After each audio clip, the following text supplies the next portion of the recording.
Hello dear students, Keshav study point में आपका हार्दिक अभिनंदन। मैं फिर से लेकर के आया हूं आपके लिए न्यू लेसन के, यानी कि आपका लेसन नेम है हमारा सेकंड। और जो सेकंड जो लेसन है वो आधारित है एक ऐसे गरीब बच्चों के बारे में, जो बहुत गरीब बच्चे होते हैं, जो एक सीमापुरी दिल्ली के पास में एक स्थित एक जगह होती है। वहाँ पर जो है कूड़े बीनने वाले बच्चे होते हैं और भूख से क्या, प्यास से क्या, और कपड़ों के लिए, हर एक चीज़ के लिए तरसते हैं और बहुत ज़्यादा परेशान रहते हैं। तो उनके जीवन यापन के बारे में कहा गया इस लेसन के दौरान। और ये लेसन जो बहुत ही इंटरेस्टेड है, बहुत ही अच्छा है और गरीब बच्चों की स्थिति के बारे में अच्छा वर्णन किया गया है। तो हम जो है इस लेसन को हम देखते हैं किस तरीके से इसको करना है। तो हम स्टार्ट करते हैं लॉस्ट स्प्रिंग का। और मैं बता चुका हूं कि यह पार्ट जो गरीब बच्चों की भयानक स्थिति का वर्णन करता है। ये वे बच्चे हैं जिन्हें इस दुनिया में प्रचलित सामाजिक आर्थिक स्थिति के कारण बचपन का आनंद लेने का मौका नहीं मिला। तो देखिए, पहला क्वेश्चन हमारा, वेयर इज सीमापुरी सिचुएटेड, यानी कि सीमापुरी कहाँ स्थित है। तो देखिए आंसर देखेंगे हम। Seemapuri is a slum of rag pickers, यानी Seemapuri is a slum. Slum कहते हैं जो गंदगी वाली जो जगह होती हैं, of rag pickers. Rag pickers कहते हैं जो कूड़ा उठाने वाले जो होते हैं, उनकी बात करी गई है इसमें, ठीक। तो Seemapuri is slum of rag pickers, Seemapuri जो है एक कूड़े उठाने वालों की गंदी बस्ती है। स्लम कहते हैं गंदी बस्ती है। It is on the periphery of Delhi. Periphery कहते हैं सीमा पर, ऑफ दिल्ली दिल्ली के। It is on the periphery of Delhi, ये दिल्ली की सीमा पर स्थित है। एक्चुअली वास्तव में it is A party of Delhi. It is A party of, party नहीं पार्ट होगा, यहां पर थोड़ी मिस्टेक हो गई है लिखने में। It is a part of Delhi, ये दिल्ली का हिस्सा है। But it is a little hell, लेकिन ये छोटा सा नरक है। Where the rag picker survive on garbage, यानी कि जहां, वेयर का मतलब जहां द रैग पिकर जो कूड़ा उठाने वाले हैं या कूड़ा बीनने वाले हैं, वो सर्वाइव यानी जीवन यापन करते हैं ऑन गार्बेज। किस पर? गार्बेज पर अपना जीवन यापित करते हैं या जीवन व्यतीत करते हैं, एक कूड़े पर व्यतीत करते हैं। ये कंडीशन है हमारी सीमापुरी की, ठीक है। इसके बाद में हम सेकंड क्वेश्चन देखते हैं। सेकंड क्वेश्चन हमारा, what does garbage mean to the elderly people. मैं आपको बता दूं, ये क्वेश्चन जो है, सेकंड क्वेश्चन जो है, ये 2024 में यानी कि पिछले साल आया था। What does garbage mean to the elderly people, जो बड़े लोगों के लिए गार्बेज यानी कूड़े का क्या मतलब है। दूसरा क्वेश्चन हमारा, व्हाट वाज द, यानी कि इसी का और अथवा के रूप में, what was the importance. Importance कहते हैं महत्व। Utility of garbage for children in Seemapuri, यानी सीमापुरी के बच्चों के लिए कूड़े का क्या महत्व है। तो देखिए क्या महत्व था। तो ये क्वेश्चन देखिए 22 में, 23 में, 24 में, ये 3 साल लगातार क्वेश्चन आया है, इसलिए इस बात भी इसकी उम्मीद है। इसके बाद में अथवा ये क्वेश्चन ऐसे भी आ सकता है, what was the meaning of garbage for children. What was the meaning कहते हैं अर्थ क्या है, ऑफ गार्बेज कूड़े का, फॉर चिल्ड्रन बच्चों के लिए, यानी बच्चों के लिए जो है कूड़े का क्या महत्व है। What did they find in it, और वे इसमें क्या ढूंढते हैं, ये भी क्वेश्चन हमारा 22 और 24 में आ चुका है, ठीक है। इसलिए हम इसका जो है मीन्स जो है अच्छे तरीके से देखते हैं। देखिए, garbage is gold for the people of Seemapuri. Garbage is gold, garbage यानी जो कूड़ा है वो क्या है, गोल्ड यानी कि सोना है, फॉर द पीपुल लोगों के लिए, ऑफ सीमापुरी के, यानी कि जो सीमापुरी के लोग हैं उनके लिए जो कूड़ा है क्या है, सोना है। It gives them bread and A means of living. It gives, ये देता है, देम उनके लिए, ब्रेड कहते हैं रोटी, एंड मीन्स ऑफ लिविंग, और जीने का एक साधन है। बट लेकिन फॉर द चिल्ड्रन, बच्चों के लिए गार्बेज कूड़ा is wrapped in wonder. Is wrapped in wonder क्या है, आश्चर्य में लपेटा हुआ या आश्चर्य से लिपटा हुआ है। समटाइम्स, कुछ समय के लिए, children found even a 10 rupees note और a silver coin in the heap of garbage. तो देखिए सम टाइम कुछ समय के लिए जो चिल्ड्रन यानी कि बच्चे होते हैं फाउंड पाते हैं इवन ए 10 रुपीज, क्या 10 रुपए पाते हैं, 10 रुपए नोट, क्या है ए 10 रुपए नोट, एक 10 रुपए का नोट पाते हैं, या फिर ए सिल्वर कॉइन, या फिर उन्हें क्या मिलता है, एक चांदी का सिक्का in the leaf of garbage, उस कूड़े के ढेर में। ठीक, ये क्वेश्चन आपका हो गया, यानी क्वेश्चन नंबर 2 आपका कंप्लीट हो चुका है। अगर आपको समझ में आ रहा है तो प्लीज वीडियो को लाइक करते हुए भी चले। अब देखते हैं हम क्वेश्चन नंबर 3 देखते हैं। What do the inhabitants of Seemapuri do for their survival, यानी what do the inhabitants of Seemapuri, इसका है इनहेबिटेंट्स ऑफ सीमापुरी, यानी कि जो सीमापुरी के जो लोग हैं, सीमापुरी के निवासी हैं, वो अपनी आजीविका के लिए क्या करते हैं, देयर सर्वाइवल यानी कि अपनी आजीविका के लिए क्या करते हैं। तो देखिए इसको हमें बताना है, और ये क्वेश्चन भी वेरी इंपॉर्टेंट है। ये भी क्वेश्चन जो है क्वेश्चन नंबर जो 3 है हमारा, ये भी 23-24 में आ चुका है, यानी कि 23 में और 24 में भी, ठीक है, और 25 में भी आ सकता है, ठीक है, तो इसलिए ध्यानपूर्वक समझे इसको। तो देखिए यहां पर Seemapuri is slum on the periphery of Delhi, यानी सीमापुरी इजमानी है एक मलिन बस्ती या गंदी बस्ती ऑन द पेरीफेरी सीमा पर ऑफ दिल्ली, दिल्ली की सीमा पर। ऑल द पीपुल सभी लोग ऑफ सीमापुरी, सीमापुरी के, आर रैग पिकर्स क्या है, कूड़ा उठाने वाले हैं। दे सर्वाइव, वे क्या करते हैं, दे सर्वाइव ऑन गार्बेज, वे क्या करते हैं, वो कूड़े का कार्य करते हैं, वे कूड़े पर आधारित है। Garbage is gold for them, यानी गार्बेज जो कूड़ा है इज गोल्ड, सोना है, फॉर देम उनके लिए, यानी उनके लिए जो कूड़ा है वो क्या है, सोना। फॉर एल्डर्स बड़ों के लिए it is A means of survival, ये बड़ों के लिए क्या है, ये बड़ों के लिए केवल एक ये सर्वाइवल है, मतलब जीवन कार्य करने का, मतलब जीवन यापन करने का एक माध्यम है केवल, इसका उसकी मतलब है। उसके बाद में सो दे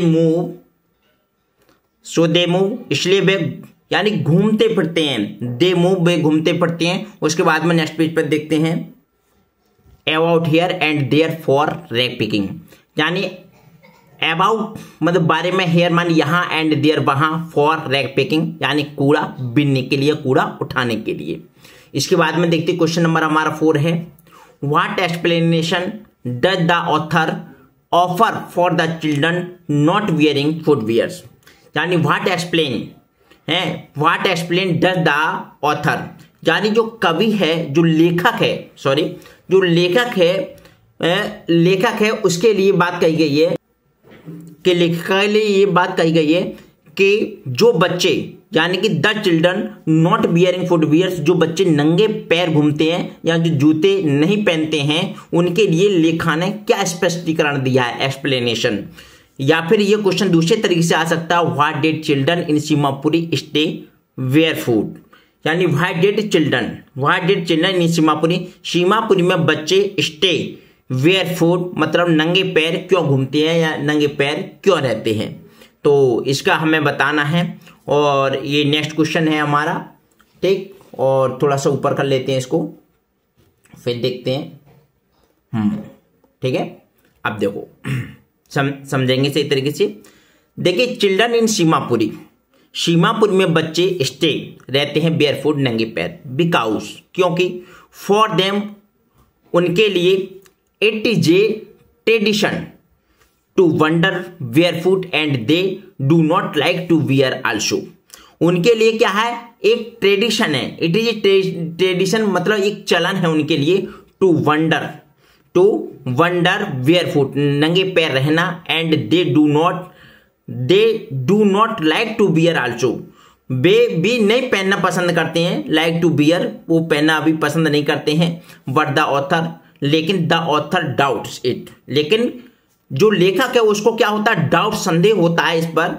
द लेक ऑफ मनी, उन्हें लगता है कि पैसे की कमी के कारण ऐसा होता होगा, is the most valid explanation, वो करते हैं ये पैसे की कमी के कारण ऐसा करते हैं। लेकिन क्या होता है, children like Saheb can not buy shoes, child बच्चे like Saheb can not buy shoes, बच्चे जो है साहेब की तरह जो है कैन नॉट बाय शूज यानी जूते नहीं खरीदते हैं।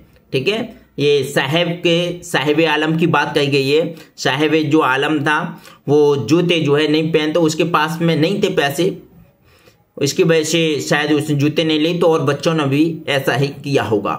ठीक है, अब क्वेश्चन नंबर हम 5 की बात करते हैं। क्वेश्चन नंबर हमारा 5 है, देखिए इसको बड़े ध्यान से देखेंगे।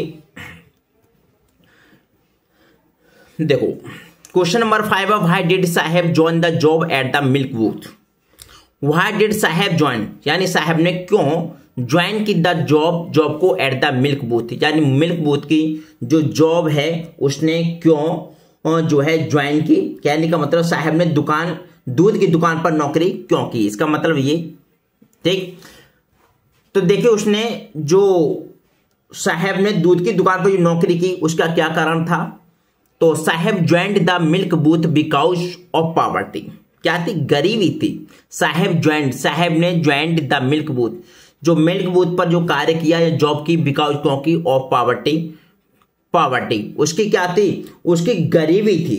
उसकी क्या थी, गरीबी, यानी गरीबी की वजह से उसने दूध की दुकान पर नौकरी की। देयर, वहां he was paid 800 rupees and all his meal. There, वहां ही वाज पेड, यानी कि वहां कितने 800 रुपये में, और 800 रुपये में और पूरे दिन का भोजन मिलता था। 800 रुपये और उसे एंड ऑल हिज मील, और उसे खाने के लिए भोजन मिलता था। 800 रुपये मिलते थे और खाने के लिए भोजन मिलता था। बट लेकिन he was not happy there, लेकिन ही वाज नॉट हैप्पी, वह खुश नहीं था देयर वहां, बिकॉज क्योंकि he was no longer his own master. He was no longer, वह ज्यादा समय तक हिज ओन मास्टर, वह अपना खुद का मालिक नहीं बन सका। नाउ अब he was the servant of the tea stall owner. Now अब he was the servant of the tea stall, जो टी स्टॉल है, जो टी स्टॉल के मालिक का जो ओनर यानी मालिक का, वो क्या बन करके रह गया, केवल वो नौकर बन के रह गया। क्योंकि वो साहिब आलम जो है वो चाहता था कि मैं एक अच्छा सा मालिक बनूं, लेकिन ऐसा ना हो सका। ठीक है, अगला क्वेश्चन देखते हैं हम। अब देखिए हमारा क्वेश्चन नंबर 6 है, describe the irony in Saheb's name. तो डिस्क्राइब का मतलब आप जानते हैं, वर्णन कीजिए, यानी कि आयरनी कहते हैं विडंबना। इन साहेब नेम, साहेब के नाम की विडंबना को आपको वर्णन करना है कि साहेब का नाम का मतलब होता क्या है। ये क्वेश्चन दूसरे तरीके से भी आता है। साहेब से full name is Sahib Alam, यानी साहेब का जो फुल नेम है Sahib Alam. Isn't it ironical, justify your answer. इसका मतलब साहेब का पूरा नाम क्या है, साहिब आलम है। क्या यह विडंबना, इज नॉट इट इज इरोनिकल, क्या यह विडंबना नहीं है, जस्टिफाई योर आंसर, अपने उत्तर का न्यायोचित ठहराइए। अपने उत्तर को आपको क्या करना, जस्टिफाई, न्यायोचित ठहराना या बताना है। ठीक है, तो देखिए क्या है, आपने सुना होगा आंख के अंदर नाम नैन सुख, तो वही यहां पर सुखते बिल्कुल सटीक बैठती है। बच्चा बहुत गरीब होता है लेकिन उसका नाम होता है, क्या होता है, साहिब आलम, यानी कि ब्रह्मांड का मालिक। क्या होता है, ब्रह्मांड का मालिक। तो इसके बाद में सुक्ति है, उसको बताना है आपको। देखिए आंसर क्या होता हमारा, साहेब फुल नेम इज साहिब आलम, जो साहेब का फुल नेम है साहिब आलम है, और ये आता है 1 नंबर में भी ये क्वेश्चन देखने को मिलता है। तो ध्यानपूर्वक इस क्वेश्चन को समझना है। It means the Lord of the universe. It means, इसका मतलब है द लॉर्ड, मालिक ऑफ द यूनिवर्स, ब्रह्मांड का। इसका मतलब क्या, ब्रह्मांड का मालिक। वट द आयरनी, बट लेकिन जो है, what the irony is that he is a rag picker. लेकिन विडंबना यह है कि he is a rag picker, वह क्या है, कूड़े उठाने वाला है। हे लोक्स, वह देखता है फॉर गोल्ड, सोने को, इन द गार्बेज डम्प्स, कूड़े के ढेरों में सोने को ढूंढता है। He lives in a dirty settlement of Delhi, यानी ही लिव्स, वह रहता है in a dirty settlement of Delhi, Delhi की गंदी गलियों में रहता है। ठीक, ये क्वेश्चन नंबर आप 6 हो चुका और समझ चुके होंगे अच्छे तरीके से। अगर समझ में आ गया तो वीडियो को पहले लाइक करते हुए चलें, कमेंट करते हुए चलें। अब अगला क्वेश्चन हम आगे देखते हैं। क्वेश्चन नंबर है हमारा क्वेश्चन नंबर 7।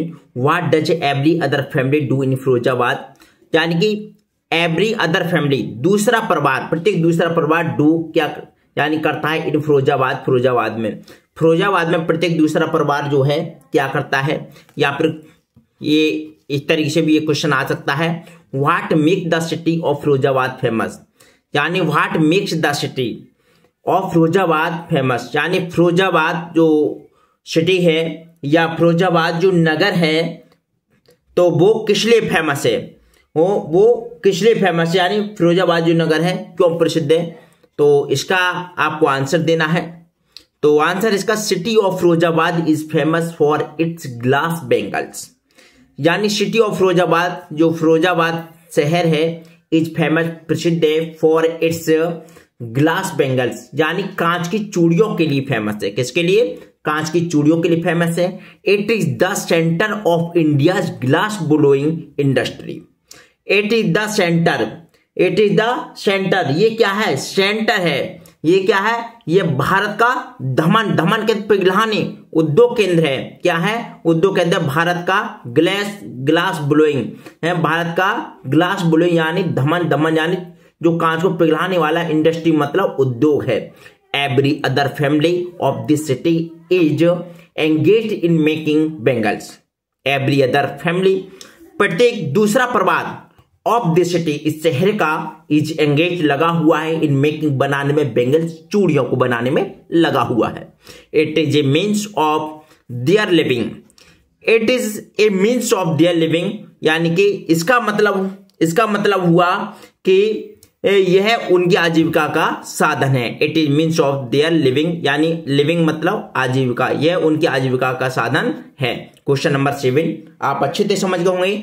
और मैं बता दूं आपको ये क्वेश्चन नंबर जो 7 है ये पिछली बार यानी कि 2024 के बोर्ड एग्जाम में भी आया था। तो वेरी इंपॉर्टेंट है, देखना नहीं भूलना, याद करना नहीं भूलना और शेयर करना भी नहीं भूलना, ठीक है। और वीडियो को साथ साथ लाइक करते हुए चले, मुझे काफी उम्मीद है आप अच्छे तरीके से समझ पा रहे होंगे। अब नेक्स्ट क्वेश्चन देखते हैं, क्वेश्चन नंबर 8। अब देखिए हमारा क्वेश्चन है, क्वेश्चन नंबर 8 है मेंशन एनी 2 हजार्ड्स कहते खतरे ऑफ वर्किंग कार्य के इन द ग्लास ब्लोइंग इंडस्ट्री। इसका मतलब हुआ कांच की चूड़ियों में बनाने के काम में किन्हीं 2 खतरों के नाम बताइए, किन्हीं 2 खतरों के नाम बताने हैं। कौन कौन से 2 खतरे होते हैं इसको कांच के उद्योग में या कांच के उद्योग में या कांच की चूड़ियों को बनाने में, ठीक है, ये आपको बताने हैं। इसके बाद में या फिर ये क्वेश्चन ऐसे भी आ सकता है what are the hazards of working in the glass bangle industry, ठीक है, यानी कांच की चूड़ियों के उद्योग में काम करने में कौन कौन से खतरे होते हैं, कौन कौन से खतरे होते हैं ग्लास बेंगल इंडस्ट्री, ठीक है, यानी कि कांच के उद्योग में, ठीक है। देखिए आंसर देखते हैं इसका। और मैं बता दूं ये क्वेश्चन नंबर जो 8 है ये हमारा 2023 के एग्जाम में आया था, 2023 के एग्जाम में आया था। देखिए मैं आपसे कहना चाहूंगा बहुत सारी वीडियो आपको मिलती हैं यूट्यूब पर, बड़े अच्छे तरीके से पढ़ाते हैं और आपको भी डिजिटल बोर्ड पर ज्यादा अच्छा लगता है, लेकिन मैं हकीकत बता रहा हूं, आपको एक एक चीज समझाते हुए चल रहा हूं जिससे कि आपकी एक एक बात समझ में आए। और प्लीज थोड़ी मेरी मेहनत को भी ध्यान में रखते हुए आप वीडियो को लाइक कमेंट और शेयर करते हुए भी चले, ठीक है। उसके बाद में देखते हैं glass bangles industry has many hazards, यानी ग्लास बेंगल इंडस्ट्री जो ग्लास की चूड़ियों की जो फैक्ट्री होती है उसमें हैज मैनी हजार्ड्स बहुत सारे क्या होते हैं, हजार्ड्स यानी खतरे होते हैं। Workers have to look into bright hot furnaces and polish bangles, polish जो पॉलिश करते चूड़ियों पर। तो जो वर्कर्स होते हैं यानी कि जो कर्मचारी होते हैं हैव टू लुक यानी कि वो क्या देखते हैं इनटू ब्राइट, वहां कैसे रहते हैं, बहुत ज्यादा चमक में रहते हैं, बहुत ज्यादा चमक में यानी चमकीली तेज में रहते हैं। और एंड हॉट फर्नेसेस और तपती हुई भट्टियों में एंड पॉलिश बेंगल्स और उनके चूड़ियों पर पॉलिश करनी पड़ती है। कहने का मतलब है जो कर्मचारी होते हैं उन्हें बहुत ज्यादा चमक में देखना पड़ता है। हॉट फर्नेस और गर्म भट्टियों में जो है देखना पड़ता है इन पॉलिश बेंगल्स, और उन्हें क्या करना पड़ता है, चूड़ियों पर पॉलिश करनी पड़ती है। The two jobs turn them blind before they are old. The two यानी कि द टू जॉब्स, दोनों कार्य क्या है, टर्न देम ब्लाइंड बिफोर, दोनों क्या कर देते हैं, उन्हें अंधा कर देते हैं, बिफोर दे आर ओल्ड, बुजुर्ग होने से पहले या समय से पहले। They work in dark and dirty cells without air and light. They work वे कार्य करते हैं, इन डार्क अंधेरे में, एंड डर्टी सेल्स अंधेरे में, और गंदी कोठरियों में, सेल्स कहते हैं कोठरियों में, डर्टी सेल्स यानी गंदी कोठरियों में, विदाउट एयर जहां पर क्या होती है, बिना हवा, एंड लाइट और बिना रोशनी के, विच इज वेरी हार्मफुल, जो कि क्या है, बहुत ही खतरनाक है या हानिकारक है, जो कि उनके लिए क्या है, बहुत ज्यादा हानिकारक है। मैं समझता हूं कि समझ में आ गया होगा आठवां भी क्वेश्चन बड़े अच्छे तरीके से। अब हम इसी के साथ में क्वेश्चन नंबर 9 देखते हैं। देखिए किस प्रकार से, देखिए क्वेश्चन नंबर 9 हमारा, हु वाज मुकेश, यानी कि मुकेश कौन था, और व्हाट वाज हिज एम्बिशन, उसकी महत्वाकांक्षा क्या थी। तो what does Mukesh want to become in life, what does Mukesh want to become in life, इसका मतलब मुकेश का जीवन जो है, मुकेश जीवन में क्या बनना चाहता, want to become in life, अपने जीवन में क्या बनना चाहता था, ये इसका यहां पर वर्णन करना है। क्वेश्चन नंबर 9 का आंसर, ठीक है। और क्वेश्चन नंबर 9 को भी मैं बता दूं, ये भी 2022 में, और ये 2023 में भी ये क्वेश्चन बोर्ड में आया था, ठीक। तो ध्यान करते हुए चलेंगे। इसके बाद 24 नहीं आया तो 25 में आ सकता है, इसलिए आप अच्छे तरीके से याद करें। और मैं आपको बता दूं साथ ही साथ, जो शुरू के 3 लेसन हैं, आप इनको ही अच्छे तरीके से याद करें। उसके बाद के जो भी लेसन आते हैं वो अथवा के रूप में आते हैं, ठीक है। तो पहले से आप तीनों चैप्टर बहुत अच्छे तरीके से याद करें, और तीनों चैप्टर की वीडियो बहुत जल्दी मैं आपके बनाऊंगा, ठीक। देखिए, Mukesh belong to a family of bangle makers, यानी मुकेश जो है बेंगल मेकर्स कहते हैं चूड़ी बनाने वाले, और फैमिली यानी परिवार से, यानी मुकेश बिलोंग संबंधित था या था to a family of a bangle maker, चूड़ी बनाने वाले परिवार से था। he did not like the job of Bengal making, यानी he did not like, वे पसंद नहीं करता था जॉब को, ऑफ बेंगल मेकिंग, चूड़ी बनाने के कार्य को पसंद नहीं करता था। he had a new dream, उसका एक नया स्वप्न था। he wanted to be a motor mechanic, he wanted वह चाहता था, to be a होना यानी ए मोटर मैकेनिक, एक मोटर मैकेनिक बनना चाहता था। He would go to a garage and learn his art, he would यानी कि he would go to a garage, वह कहाँ जाता था, वह गैरेज में जाया करता था, एंड लर्न हिज आर्ट, और अपनी कारीगरी सीखता था। His eyes were full of hope, his eyes उसकी आंखें वर थी, फुल भरी हुई, ऑफ होप उम्मीद से भरी हुई थी उसकी आंखें। He was determined to achieve his aim, he was determined यानी कि उसका ही वाज डिटरमाइंड दृढ़ था, टू अचीव पाने के लिए, हिज एम अपना यानी कि लक्ष्य, वह अपना लक्ष्य पाने के लिए क्या था, दृढ़ था, ठीक है। ये हो गया क्वेश्चन नंबर 9 हो गया हमारा, और ये 1 से लेकर के 9 तक पूरे क्वेश्चन हो गई। और मैं समझता हूं वीडियो बहुत अच्छी तरीके से आपके समझ में आ गई होगी। और वीडियो अगर समझ में आ गई तो प्लीज लाइक कीजिए, कमेंट कीजिए, शेयर कीजिए, और यदि चैनल सब्सक्राइब नहीं किया है तो प्लीज सब्सक्राइब भी कीजिए। एक बात और कहना चाहूंगा इसके साथ साथ में, प्लीज ज्यादा से ज्यादा इस वीडियो को शेयर करना, ताकि और लोग भी इस वीडियो को फायदा उठा सके, ठीक है। मेरी बस आपसे ये रिक्वेस्ट है। Thank you so much for watching this video. नमस्कार।